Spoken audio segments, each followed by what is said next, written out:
issues facing the world. And so we thank you for your leadership.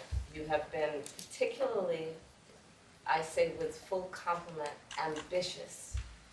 I say that with admiration, with your climate goals. And as you know, President Biden and I in our country just recently passed significant legislation, actually historic, dedicating $370 billion to what the United States can do to address the climate crisis. That coupled with and combined with your leadership and the foot forward that you have taken in terms of legislation and also just with your leadership as an individual on this issue, we believe the combination of the two at this moment will accelerate. And the foot forward that you have taken in terms of legislation and also just with your leadership as an individual on this issue, we believe the combination of the two at this moment will accelerate the work our two nations can do. That will be to the benefit of the people of our respective nations and to the benefit of the people around the world. So I look forward to our conversation today, and in particular, it is significant under sad circumstances, the passing of Prime Minister Abe, former Prime Minister Abe, but it is significant that we are here together in Tokyo. In that we also share a common goal and bond as it relates to our dedication to peace and security in the Indo-Pacific, and the work that we will continue to do to ensure that we are guided by what we are joined in terms of international rules and norms around the importance of peace, security, and prosperity for the Indo-Pacific. So I look forward to our conversation, and it is good to see you. Yeah, thank you very much, Madam Vice President. It's very good to meet with you and your delegation in these unfortunate circumstances, of course. Shinzo Abe played a critical role in advancing the idea and the reality which we seek to achieve of a free and open Indo-Pacific region. And the Quad and its creation, he was central to that occurring. So I've brought with me 3 former Prime Ministers here as a sign of respect and of the significance between the relationship between Australia and Japan.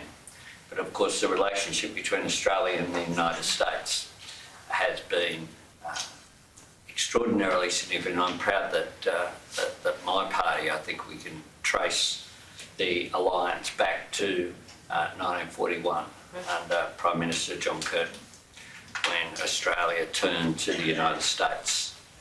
And since then, the relationship has been so important.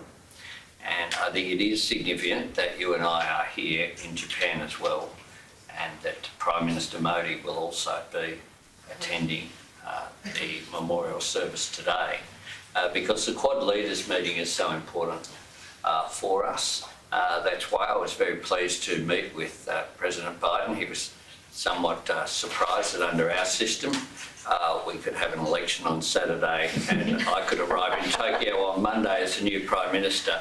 I assure you some Australian citizens were surprised about the speed of that as well, but it showed how important it was, and it meant that my government was able to very much get on the front foot very early and to develop those relationships on a personal basis that are so important.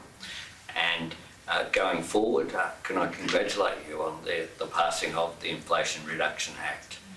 Absolutely critical that the World Act, we were also successful in passing our legislation for the significant increase in our nationally determined contribution for the UNFCCC. And we are also progressing a range of legislation through the Parliament, including making electric vehicles cheaper, including our National Reconstruction Fund that we're creating to drive private sector investment as well, to transform industries, but also to create new industries as well. So that is absolutely critical. And the other critical issue, of course, is peace and security in our region. We live in uncertain times. There is strategic competition. It's something we're very conscious of in the Pacific, and I say that your address to the Pacific Island Forum was very well received there in Suva. It was a very significant address, and we welcome very much the United States opening new offices in the region in order to increase that presence. And it is critical that we continue to engage and cooperate and work together on these issues, and I very much look forward to our discussion today. Thank you. Thank you. Well, Thank you. Right this way. Thank you.